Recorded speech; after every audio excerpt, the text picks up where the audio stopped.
어떤 업무를 진행하다 보면 반대를 하시는 분들이 있습니다. 의견을 제시하는 것이 아니라 상황에 대한 반대로 접근하시는 분들이 있으신데요. 예를 들어 이번에 성경 읽기를 하겠습니다 라고 하면, 목사님 저는 큐티하기 때문에 성경 읽기 안 하겠습니다 라고 말한다거나, 반대로 큐티합시다 라고 하면, 목사님 저는 성경 읽기 때문에 큐티 안 하겠습니다 라고 합니다. 교회의 주요 사안들이 강제성을 띠는 게 아니기 때문에 자율성으로 참여하시면 되긴 하지만, 사실 항상 안 하시는 분들이 안 하십니다. 항상 잘하시는 분들은 뭘 하자고 해도 잘 하시는데요.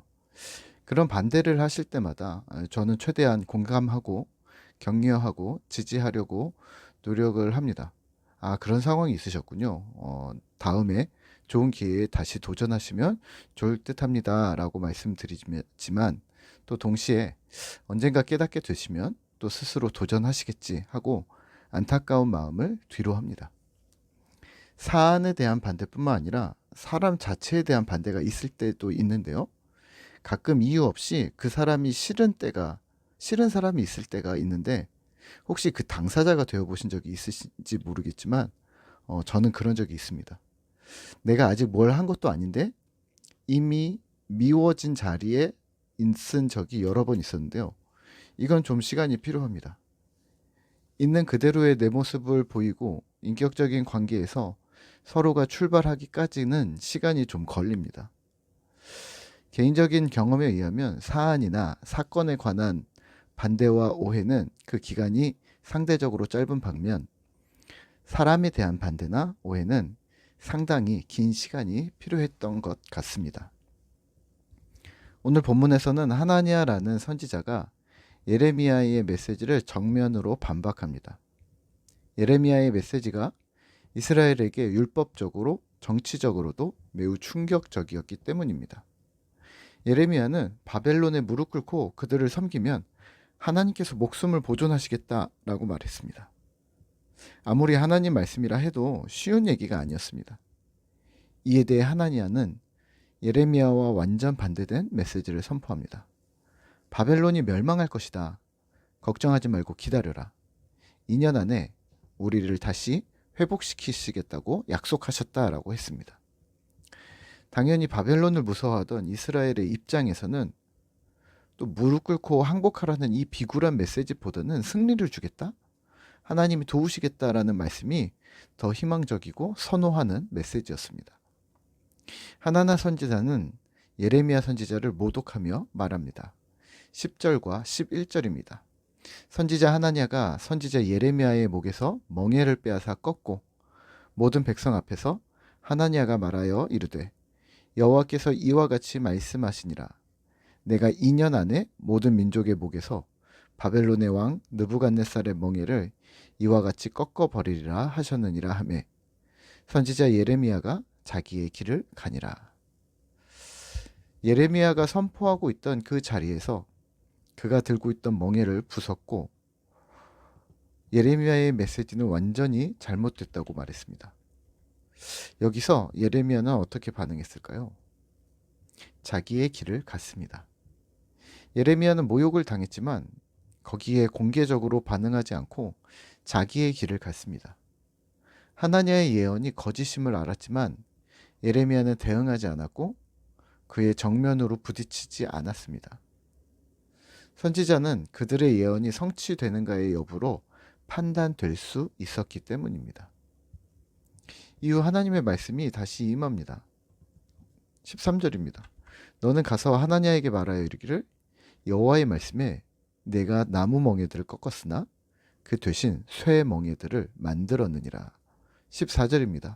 쇠 멍에가 모든 나라의 목에 채워질 것이다. 그리고 사람에 속하지 않은 들짐승까지도 바벨론 그를 섬기리라고 말씀하십니다.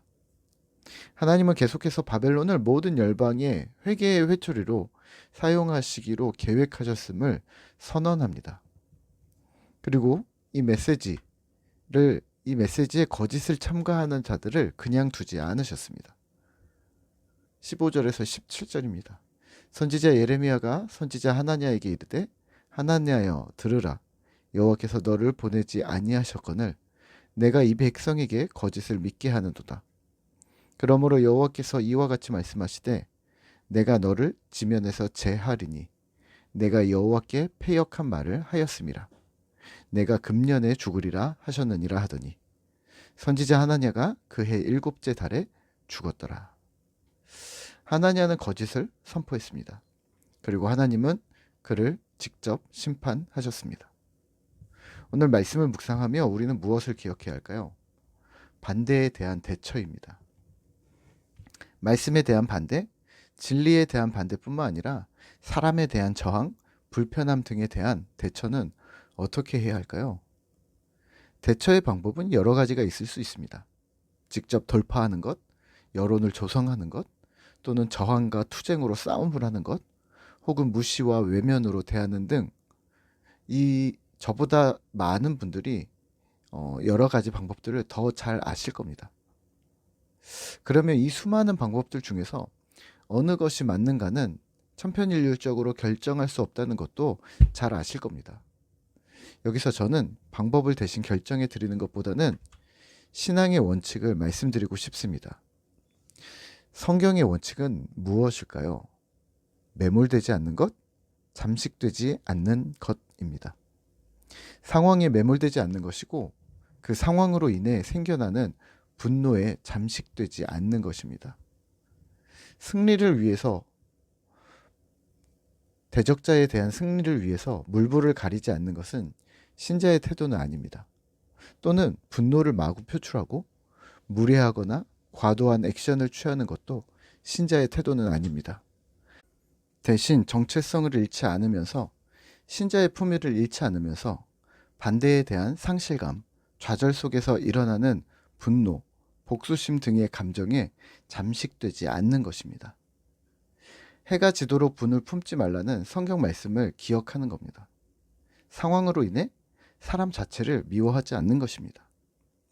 간혹 평생에 철천치 원수가 생길 수 있기는 하지만 지금 여기선 그 묵은 원한 이야기를 하는 것이 아니라 일상에서 통상적인 신앙의 모습을 말하고 있는 겁니다. 작은 일에 분노하고 날카롭고 예민하고 감정적인 반응을 하는 것이 신자인 나의 스타일이 되지 않기를 소망해서 드리는 말씀입니다. 가끔 남자분들은 운전을 하다가 분노를 멈추지 못하는 사람이 있습니다. 여자분들은 교묘한 감정 소모를 하고 한없이 디프레스 될 때가 있습니다. 이런 모든 부분들에 대해 좀 더 무뎌지면 어떨까요? 진짜 무뎌지라는 말이 아니라 그 기분과 감정에 매몰되지 말자는 말입니다. 대신 예수님이라면 어떻게 하셨을까? 어떻게 반응하셨고 해결해 나가셨을까를 고민해 보는 것이죠. 물론 예수님은 십자가 순환에서는 침묵으로 일관하신 경우가 많으십니다. 하지만 복음서 곳곳에서 예수님은 지혜롭게 상황을 해결해 나가셨습니다. 변론을 하시기도 하셨고 분노하신 적도 있었고 사랑과 용서로 품어내기도 하셨습니다. 하지만 분명한 것은 예수님 자체가 그 분노나 좌절의 감정에 잠식되지는 않으셨던 듯합니다. 쉼 없이 기쁘게 사역을 이어나가셨으니 말입니다. 그러면 우리 역시 이 예수님을 본받으면 어떨까요?